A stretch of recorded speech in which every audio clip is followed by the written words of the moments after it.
Meeting back to order, and our next submitter is Ryan Reynolds from Gap Filler. Ryan, thanks for coming along a little bit earlier than your allotted time. We're running a little bit ahead unusually this afternoon, Good. So good to have you with us, and you've got 5 minutes to present your submission to us. Thank you. Cool. Tēnā koutou katoa, ko Ryan Reynolds toko ingoa. I'm Ryan, the director of Gap Filler and one of the founders. Our organization's been around a bit over 10 years now. And Gap Filler currently has 17 live projects on the ground in the central city core. First of all, just wanted to say thank you for considering all of the submissions and this arduous process. Really appreciate that you guys go through all of this.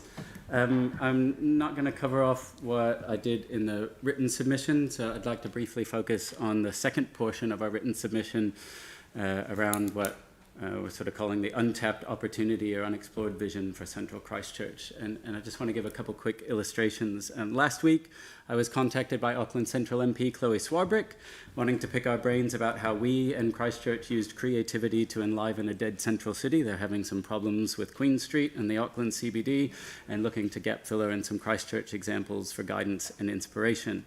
The week before that, I was rung by a planner in Wellington City Council. There's been quite a lot of press recently about Wellington's woes, and a commentator on RNZ, I think Jeremy Elwood, had a recent trip to Christchurch and on air talked about Wellington should look to Christchurch for some inspiration for the creativity on every street corner. And a few weeks before that, I hosted a team of 3 Tauranga City Council managers who came to Christchurch for the sole reason of having a tour of Christchurch's central city placemaking projects. So that's just within the last month. There have been, we know, at least 3 big North Island centres who are looking to Christchurch for sort of guidance and inspiration in this broadly placemaking space.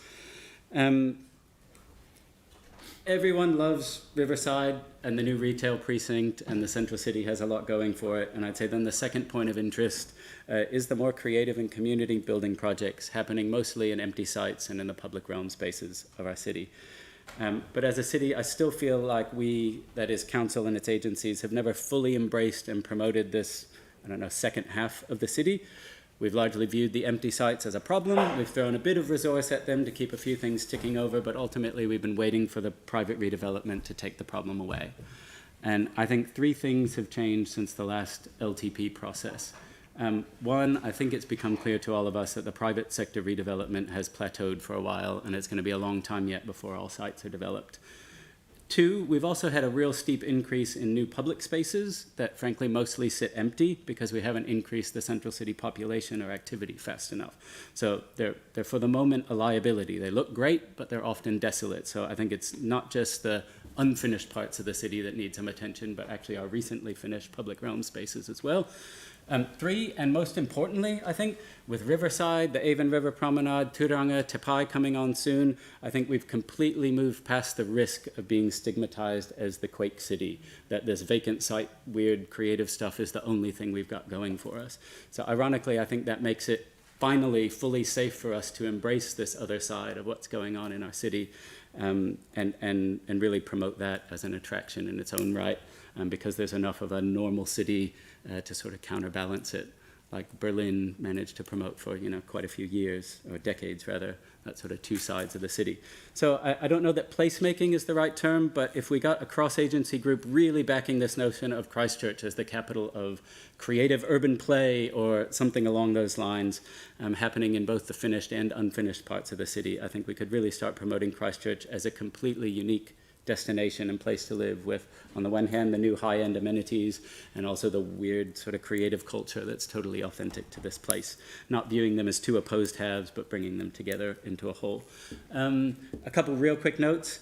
About value for money, the placemaking grant that we received this year requires us to deliver 3 new significant installations or events in the city, as well as keep at least 2 ongoing installations, monitor and report on the number of residents we reach, and some qualitative measures. Host interns, have at least 300 volunteer hours, at least 50 hours of involvement in research projects, tours, city promotions, and bring at least 50% of the grant value in-kind support as well. So it's quite different to a normal kind of strengthening communities grant or something like that.